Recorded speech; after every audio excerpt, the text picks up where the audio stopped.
साली में सा, जहां देखो वहां सा शब्द की उत्पत्ति है। सा का मतलब होता है समन्वय बना करके रखना, एक दूसरे में प्रेम रूपी अनुभूति का दर्शन हम और आपके बीच को प्रदान करना। गोस्वामी जी ने क्या राम जी की जोड़ी बनाई, राम जी में भी 2 शब्द, तो सीता में भी 2 शब्द, वहां दशरथ जी में भी 4 शब्द, तो वहां मिथिलेश में भी 4 शब्द, वहां आगे चल करके श्री लक्ष्मण और लक्ष्मण जी में भी 3.5 शब्द, तो वहां उर्मिला में भी 3.5 शब्द का दर्शन हुआ, वहां मांडवी में 3 शब्द, तो भरत जी में भी 3 ही शब्द, एक एक शब्द का मिलाप लेकर के श्री मानस में शब्दों का उर्वेदित किया। आप लोग मानस के ज्ञाता सुनते होंगे, मानस की कथा आप लोगों ने सुनी। ऐसा मानस के बीच में कोई कांड नहीं है जिसमें सा शब्द की कथा ना आई। देखिए, सबसे पहले सा शब्द की रचना में बाल कांड में भगवान ने संस्कार का दर्शन दिया। जो सा शब्द की उत्पत्ति है मानस में, यदि आप मानस पढ़ें तो मानस में सबसे पहले भगवान ने संस्कार सिखाए। मानस के बाद बाल कांड के बाद आया अयोध्या कांड। अयोध्या कांड में भगवान ने स्वीकार किया, जो गुरु ने कहा, जो माता पिता ने कहा, हमसे बड़े ने कहा, भगवान ने उसे स्वीकार किया, माने सा शब्द की वेदना हुई। फिर आया किष्किंधा कांड। अयोध्या कांड के बाद आया किष्किंधा कांड। तो किष्किंधा कांड में सत्संग की महिमा और संतों की महिमा का दर्शन दिया। उसके बाद और आगे चल करके आया सुंदर कांड। सुंदर कांड में भगवान ने संवाद लिखाया, चाहे अंगद का संवाद हो, चाहे राम लक्ष्मण का संवाद हो, भक्त और भगवान का संबंध हो। फिर आया लंका कांड था। लंका कांड में भगवान ने संघर्ष किया, चाहे हम जैसे परिवार का संघर्ष कर रहे हैं एक दूसरे, ऐसा ही लंका कांड में संघर्ष दिया हुआ। फिर आया उत्तर कांड। आखिरी में जो कांड है उस कांड का नाम उत्तर कांड है। उत्तर कांड में गोस्वामी जी ने मुक्ति का साधन लिखा।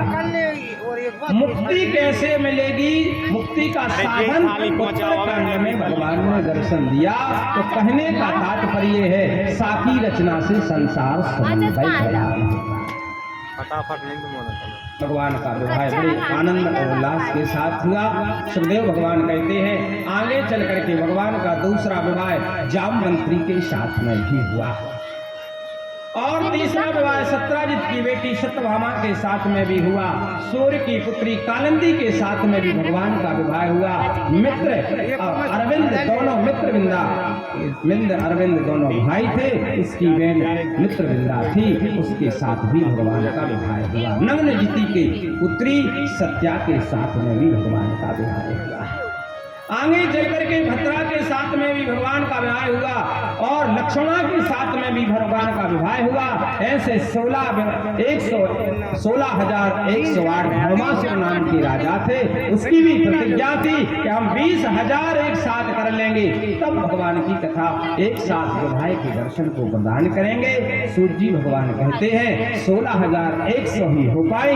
अंत में भगवान को पुकारा, भगवान गए हैं, भौमासुर का प्रभु ने वध किया, बाहर निकाला और सबसे कहा, आप अपने घर को जाइए। कोई जाने को जब तैयार नहीं हुई, सबने कहा मैं 20 साल से, तुम 50 साल से, मुझे कोई वर्ण नहीं करेगा, इसलिए आपके साथ हम विवाह करना चाहते हैं। भगवान ने ब्रह्म विधि के द्वारा विवाह किया, और भगवान के विवाह 16,108 हो गए भैया। एक एक पुत्री का 10 पुत्रों को भगवान ने जन्म दिया। चकाचक परिवार हो गया। एक बार श्री नारद जी ने भी विचार किया कि काम इतना बड़ो करेंट है, काम इतना करेंट है भैया कि हमने चर्चा ही करी थी और मुझे बंदर बनना पड़ा। मानस पड़िए, नारद बाबा को बंदर बनना पड़ा, तो द्वारकाधीश को तो 16,108 में उसको बार बंदर बनना पड़ेगा। आज नारद जी भी परीक्षा लेने पहुंचे,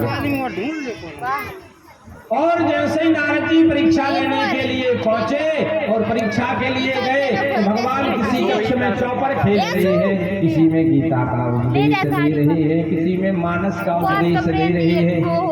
कई अपने सखियों के साथ आनंद की अनुभूति का दर्शन प्रदान कर रहे हैं। जितने भी कक्ष देखे सब कक्षों में आनंद ही आनंद रहा।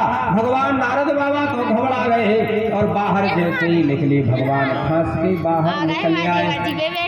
और जैसे ही भगवान खांस के बाहर निकले, बाबा इतनी रात को आप कैसे आ गए? बोले क्षमा करिए भगवान, हम तो ऐसे। भगवान बोले नहीं नहीं, कोई कारण तो होगा, किस कारण से आप आए हो? उसी समय भगवान द्वारका